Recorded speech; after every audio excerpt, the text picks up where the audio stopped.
सोचिए, कोई पानी में है और उसे तैरना नहीं आता। ये एक ऐसी सिचुएशन है जो किसी के भी साथ हो सकती है। तो आज हम यही समझेंगे कि ऐसी जानलेवा स्थिति से कोई खुद को कैसे बचा सकता है। तो अब आते हैं सबसे पहली और सबसे जरूरी बात पर। पानी में किसी का सबसे बड़ा दुश्मन पानी नहीं, बल्कि उसकी अपनी घबराहट होती है। चलिए समझते हैं कि ऐसा क्यों है। रूल नंबर 1, घबराना नहीं है।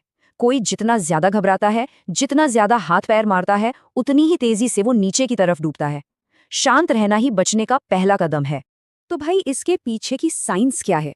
देखिए, जब कोई घबराता है तो सांसें तेज हो जाती हैं और इंसान कंट्रोल के बिना हाथ पैर चलाने लगता है। इससे न सिर्फ एनर्जी तेजी से खत्म होती है, बल्कि फेफड़ों में जो हवा होती है वो भी बाहर निकल जाती है, और वही हवा तो शरीर को पानी पर टिकाए रखने में मदद करती है। नतीजा, इंसान और तेजी से डूबने लगता है। ठीक है, तो पहली सिचुएशन को देखते हैं। मान लीजिए कोई गहरे पानी में है जहां पैर जमीन तक नहीं पहुंच रहे। ऐसे हालत में क्या करना चाहिए? ऐसी स्थिति में पानी में सीधे खड़े रहने की कोशिश करनी चाहिए। हाथों को आगे पीछे और पैरों को भी उसी तरह हिलाने से शरीर सतह पर बना रहता है। इस दौरान शांत रहकर धीरे धीरे सांस लेना जरूरी है, ताकि एनर्जी बची रहे और मदद के लिए आवाज लगा सके। यहाँ पर एक बहुत ही दिलचस्प फर्क समझना जरूरी है। गहरे पानी और कम गहरे पानी में बचने की स्ट्रैटेजी बिल्कुल अलग होती है।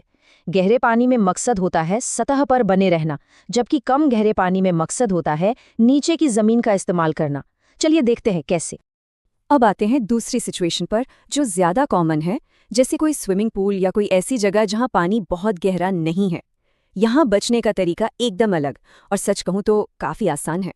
ये सुनने में थोड़ा अजीब लग सकता है, लेकिन यही सबसे कारगर तरीका है। इसमें कुछ करना नहीं है, बस शरीर को शांति से नीचे जमीन तक जाने देना है। जैसे ही पैर जमीन को छुएं, पूरी ताकत से ऊपर की तरफ उछलना है। इससे सांस लेने और मदद के लिए चिल्लाने का अच्छा खासा टाइम मिल जाता है। ठीक है, तो हमने बचने के ये तरीके तो देख लिए, लेकिन अब हम उस सलाह पर आते हैं जो शायद इन सबसे ज्यादा जरूरी और प्रैक्टिकल है। क्योंकि सच तो यही है कि घबराहट के उस एक पल में ये सब बातें, ये सारे स्टेप्स किसी को याद नहीं रहते। तो फिर असली उपाय क्या है? तो सबसे जरूरी बात यह है, बचाव का सबसे अच्छा तरीका उस वक्त रिएक्ट करना नहीं, बल्कि पहले से की गई तैयारी है। पैनिक में कोई तकनीक याद नहीं रहती, इसलिए पानी में जाने से पहले एक ट्यूब पहन लेना ही सबसे आसान और सबसे पक्का उपाय है। और आखिर में बात बस इतनी सी है कि सुरक्षा हमेशा सबसे पहले आती है। हीरो बनने की कोशिश करने से कहीं ज्यादा समझदारी सावधानी बरतने में है।